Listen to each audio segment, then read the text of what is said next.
Вы когда-нибудь задумывались, почему у каждого человека в жизни был странный одноклассник? Иногда даже кажется, что странные люди нас преследуют по жизни. Пьяница на улице, дерганый молодой человек в лифте, кричащая в торговом центре девушка и самое пугающее – смотрящий в полную пустоту ребенок. Все это вызывает у нас дискомфорт, но почему и каким образом? С вами Телькас. И сегодня я постараюсь объяснить вам, почему некоторые вещи кажутся нам странными.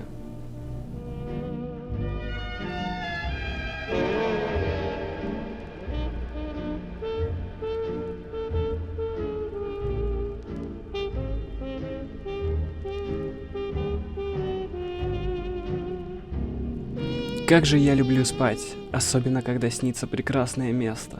Мне вот недавно снилось, как я ем прекрасный вкусный мармелад. И он был настолько вкусным, что не хотелось просыпаться. Сны всегда создают ощущение реальности, но оно мнимое, и в какой-то момент мы это понимаем, но становится действительно не по себе, когда реальность начинает казаться сном. Dreamcore начал свое развитие с появления такого феномена на 4chan, как Backroom. Это несуществующее помещение с множеством разветвлений и комнат, и за каждым поворотом нас будет ожидать бесконечное продолжение бэкрума. Впоследствии, в течение следующих 3 лет было загружено множество пикч, которые можно объединить наличием пастельных оттенков и загадочной атмосферы. Эти фотографии напоминают нам сны, потому что отображены в основном как лиминальные пункты нашей жизни. Лиминальный означает перевалочный, промежуточный.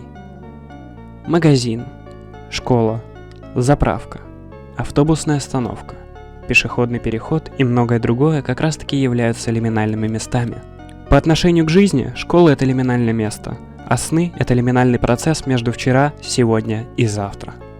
Так вот, эти фотографии отображают лиминальные места не в своем стандартном свете, что заставляет некоторых людей чувствовать напряжение и дискомфорт, а кто-то наоборот, чувствует ностальгию и успокоение.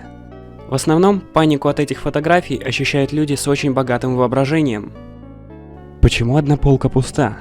Неужели в темноте кто-то есть? Кладбище влюбленных парочек. Почему же могила горит? Что-то не очень-то хочется улыбаться в этой комнате. А это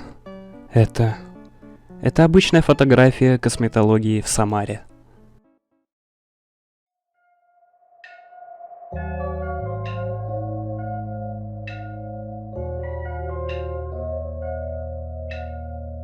Сюрреализм зародился во Франции в 1920 году и подразумевался как восприятие реальности с мифической стороны.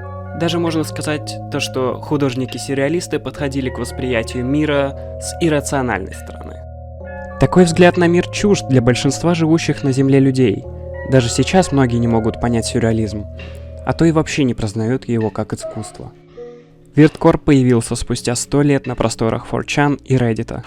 Если просматривать Weirdcore пикчи, то можно провести прямую параллель между сюрреализмом и этой эстетикой. Выделить какой-то определенный смысл Weirdcore сложно, но скорее всего он был призван сбить человека с толку и заставить почувствовать себя за гранью реальности. Точно так же с толку сбил своих современников Казимир Малевич, развив супрематизм и русский авангард. Opus Magnum. Великая работа. Черный супрематический квадрат в наше время обрастает новым интересом спустя столетия, как и Weirdcore. Этот квадрат загадочен. Неужели под ним скрываются невероятные картины? Это покажет только время.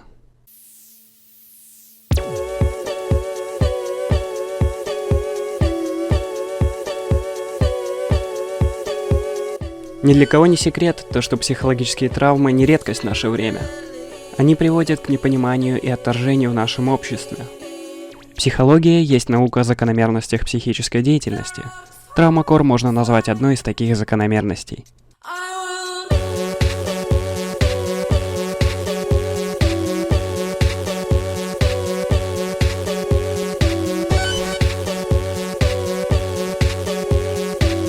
Он призван объединять людей с самыми различными психологическими травмами, чтобы они могли почувствовать себя в отдельном сообществе. Травмакор выглядит пугающе для непросвещенного человека. Темные пастельные тона, кровавые оттенки, искривленные пространства, потусторонние миры и персонажей детских мультфильмов. Все это создает контраст детства и беззаботности, переходящий в атмосферу разрушенной жизни. Психически больные и травмированные люди нуждаются в помощи и поддержке других людей. Одни ищут ее у врачей, специалистов или же друзей, но некоторые находят ее здесь, в темной, пугающей и действительно странной атмосфере Траумакора. Скорее всего, всем странным вещам в нашей жизни есть объяснение, но это не точно. Довольно сложно сказать, перестают ли эти вещи быть странными после просмотра моего видео. В этом уже сможете разобраться только вы. Ну а с вами был Телькас. Берегите свою психику и почаще смотрите паблики с милыми котиками.